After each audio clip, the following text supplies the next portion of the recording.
ఇది చాలా అద్భుతమైన ప్రశ్న. ఇక్కడ రకరకాల పొరలు, విషయాలతో కూడిన ప్రశ్నలున్నందుకు నేను అభినందిస్తున్నాను. మొదటిది శరణాగతి, రెండవది 11 వలయాలతో ఉన్న అహంకారం, మూడవది శూన్యత్వము, తద్వారా చక్రాలు ఏ విధంగా వికసిస్తాయి అనే దానితో సంబంధం కలిగి ఉంది. అహంకారం, శరణాగతి మరియు శూన్యత్వం ఈ మూడు ఒకదానితో ఒకటి సంబంధం కలిగి ఉంటాయి.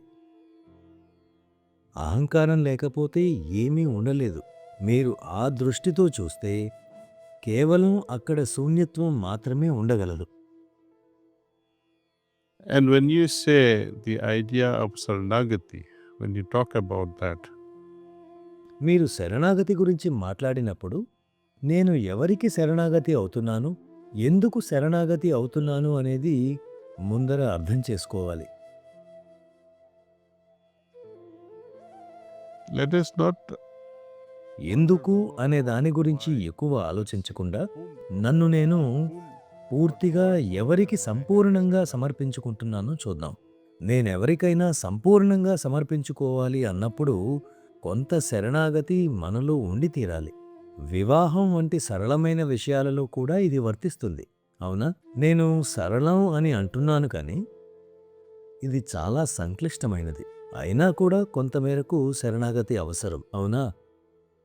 and before you can fully trust the other person, మీరు ఒకరిని పూర్తిగా విశ్వసించే ముందు మీ అనుభవాలు మీకు నేను ఈ వ్యక్తిని విశ్వసించగలనా లేదా అనేది నేర్పుతాయి.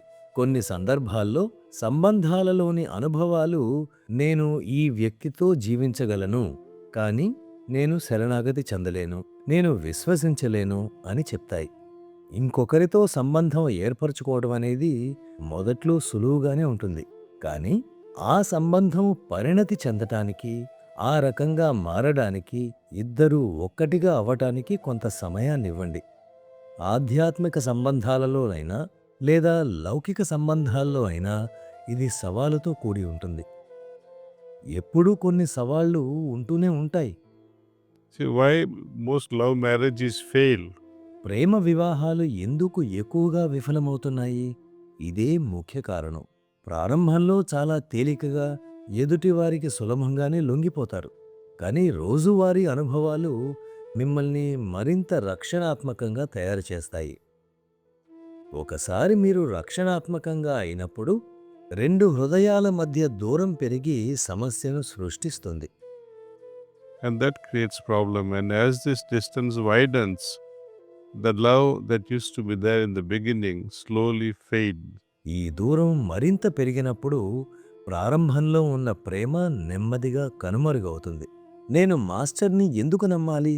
ఒక వ్యక్తి గురువును విశ్వసించడానికి ఏది కారణం అవుతుంది? నా ముందున్న వ్యక్తి గురించి ఏమీ తెలియదు.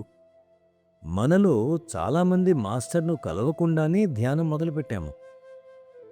And we say, without meeting the master, how am I going to surrender? మాస్టర్ను కలవకుండా నేనెలా శరణాగతి చెందుతాను అని అడుగుతాం, కానీ హార్ట్ఫుల్నెస్లో అద్భుతమైనవి జరుగుతాయి.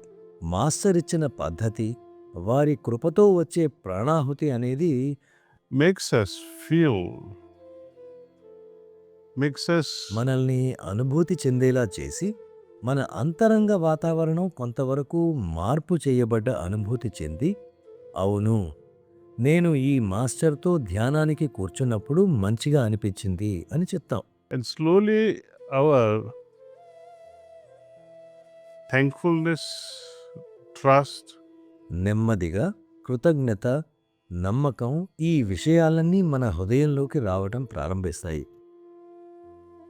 sometimes again, even though there is such a dynamic relationship with the process in myself, కొన్నిసార్లు మీకు ఈ ప్రక్రియతో అటువంటి డైనమిక్ అంటే గతిశీలమైన సంబంధం ఉన్నప్పటికీ మీరు కాన్హాను చూడటానికి, మాస్టర్తో కలిసి ఉండటానికి వస్తారు. అప్పుడు ఏం జరుగుతుందో నేను సాధన చేసే రోజుల్లో చూశాను. తరచూ అభ్యాసీలు చారీజీని కలవనందువల్ల కలత చెందేవారు. ఎందుకంటే వాళ్ళు ఉత్తర భారతదేశ రాష్ట్రాల నుండి లేదా చాలా దూరం నుండి వచ్చేవారు. కానీ వారికి మాస్టర్ను కలిసే అవకాశం దొరికేది కాదు. మీరు ధ్యానంలో మంచి స్థితులను అనుభూతి చెందినప్పటికీ మీరు మాస్టర్ను చూడలేకపోయినప్పుడు ఈ మాస్టర్ని కలవకపోవడం అనేది మిమ్మల్ని నిరాశపరుస్తుంది. మీరు మీ పొందిన స్థితులను సైతం పాడు చేసుకుంటారు. చూసారా? మిషన్ వేగంగా పెరుగుతోంది కాబట్టి అభ్యాసుల సంఖ్య కూడా చాలా పెరుగుతోంది. We have to now more and more rely upon our own heart. ఎప్పుడైతే నేను మాస్టర్ యొక్క భౌతిక సామీప్యతలో కాకుండా మాస్టర్ ఆధ్యాత్మిక సామీప్యతలో ధ్యానం చేస్తానో అప్పుడు నిజంగా ఏం జరుగుతుందంటే మనం మరింత ఎక్కువగా అనుభూతి చెందుతున్నప్పుడు మనం మరింత ప్రేమించగలుగుతాం. మనం ప్రేమించే ఎవరికైనా ఎలాంటి అవరోధాలు లేకుండా, ఎలాంటి అడ్డంకులు లేకుండా మిమ్మల్ని మీరు సమర్పించుకునేలా చేస్తుంది. ఆ పరిస్థితిలో అహం లేదు. మీరు కేవలం ఏమంటారంటే, సరే మీ సంకల్పం నెరవేరనివ్వండి. ఇప్పటికే నేనెన్నో అనుభూతులు పొంది ఉన్నాను. మాస్టర్పై విశ్వాసం ఉంచుకోవడం వలన ఎటువంటి తప్పు జరగదు అని. మీరు మొదటి చక్రం వద్ద ఉన్నప్పుడు కూడా శరణాగతి జరగవచ్చు, లేక చిట్ట చివరి బాహ్య వృత్తం దగ్గరకు చేరిన తర్వాత జరగవచ్చు. మీకు తెలుసా, ఇక్కడ ఉన్న ఈ వలయాలు ఒకదాని తరువాత ఒకటి తీసుకోబడవు. ఇది సరళంగా లయావస్థ జరిగినట్లే జరుగుతుంది. నేను కేంద్రక్షేత్రం వద్ద ఉన్నప్పుడే లయం జరుగుతుందని చాలామంది అనుకుంటుంటారు, లేదా 13వ వృత్తంలో ఉన్నప్పుడే జరుగుతుందని. కానీ ప్రారంభం నుండి అది జరగడం మొదలవ్వచ్చు. Incremental levels of merger can start. లయం యొక్క పురోగమించే స్థాయిలు మొదలు కావచ్చు. నేను హృదయం మీద లేదా హృదయంలో ప్రాణాహుతి ప్రసారం స్వీకరిస్తున్నప్పుడు మాస్టర్ యొక్క పని హృదయంలో మాత్రమే జరుగుతుంది అని కొందరు అనుకుంటారు. లేదు, అది ఖచ్చితమైంది కాదు. వారు ప్రధానంగా హృదయంపై పనిచేసినప్పటికీ పని అనేక ఇతర కోణాలలో, ఇతర చక్రాలు, అదే సమయంలో ఇతర క్షేత్రాలలో కూడా జరుగుతుంది. Our role, our duty is to మన పాత్ర, మన కర్తవ్యం మెల్లగా మన హృదయం వైపు దృష్టిని కలిగి ఉండటం. అనుకోకుండా మీరు ప్రత్యేకమైన చక్రాల వద్ద కొన్ని ప్రకంపనలు అనుభూతి చెందడం ప్రారంభిస్తే దాన్ని గమనించండి. కానీ నేను నా హృదయంలోని దివ్యకాంతి ఉనికిపై ధ్యానిస్తున్నానని సున్నితంగా గుర్తు చేసుకోండి. కాబట్టి వాస్తవానికి శరణాగతి మరియు మనం స్వయంగా విస్తృతంగా మారడం ఈ విధానంలో సంభవిస్తుంది.